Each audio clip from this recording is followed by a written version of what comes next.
Praise God. So moving on to the needs of the day, which is meet and speak. Hold on, I work today. Alright, thank you. Welcome everyone. So we have 2 mics here because this is an interactive program. It's not supposed to be just words talking. I know what's here last month. We're not here on the island. I can see 1, 2, just 2 people. It was me 3. Yeah. Okay. Alright, so look to your left and look to your right. And tell your neighbor welcome to Meet and Speak mainland edition. Tell them that this edition is already better than last edition. And tell them I'll be at the next edition next time. I'm at your basis, so let's see you next month. It is well. Alright. So we're going to the point now. But before that, there's something I want us to do. So we're going to have them projected here, but I also want us to have them on our devices. So if you could just bring out your phone, scan this barcode, and then you'll be able to get the poems. For those of us online, who now want to do it too, if you have direct the phone to the projector so that if they're able to scan it, I don't know how possible that would be. But if you've got the poems, just let me know and just signify.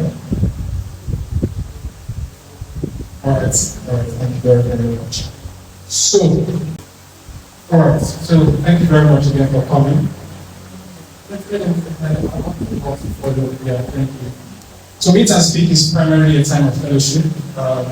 We have the usual part of the fellowship, we have Bible study, which we just did. We have prayers, we've done the first round of prayers. We also have praise worship, we've done. But we are coming late, sorry. We try and for another set of praise worship and prayer sessions. However, the Bible study sessions are primarily anchored on poetry.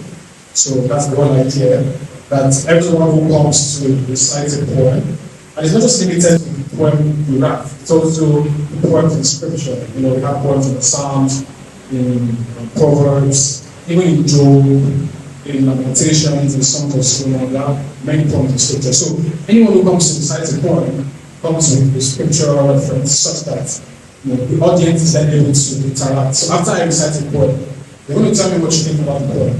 So it's not just about me talking and then moving on. I'm going to tell me what you think about the poem. So, but before we move ahead, I want us to get this first. The mini lecture that will help us in our exercise. So, how many of us were listening in the English class in secondary school when you taught us different literary devices? Okay, we still remember. Let me follow.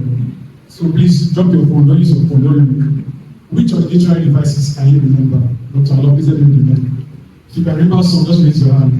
I have Zobo drinks, I have sweets, I have chinchin, I have pancake, and give us as gifts. Anyone, just raise your hand, anyone you can remember. Any literary device. Which one do you remember? Simile. Thank you very much. It's a round of applause for her. Thank you. Okay, what's the simile? What's the simile?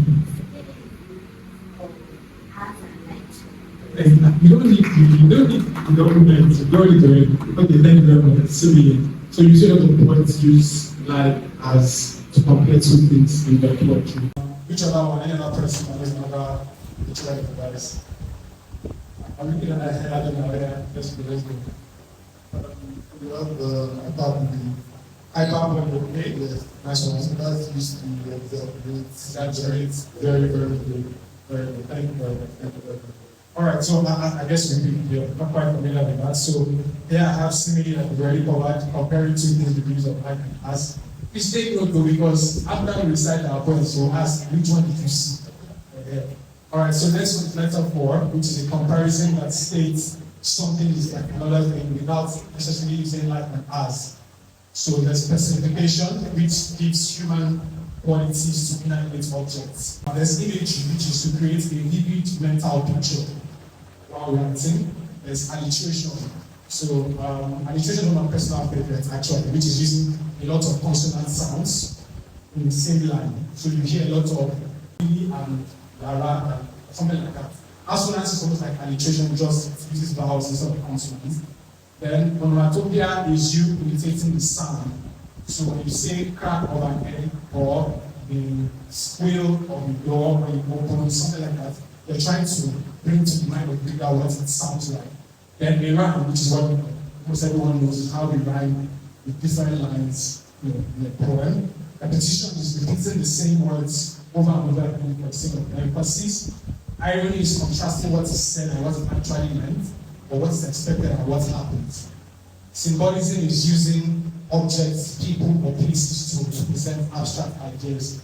For example, I can say Pastor Samuel is the epitome of excellence. I've used it as a symbol of excellence. While allusion is a reference to something that is well known, like a historical event or a myth. So for each poem we do, these are what we'll be focusing on. So what kind of poem is this? What devices are being used in the poem? How do these devices help to amplify the meanings of these poems? What are the themes or concepts that you can see in these poems? And how do you relate these themes or concepts to scripture? And then, is the poem easy to understand, or does it use too many complex words? Let's move on. Are we all clear? All right, and then you have the document with you, you can always reference to move on.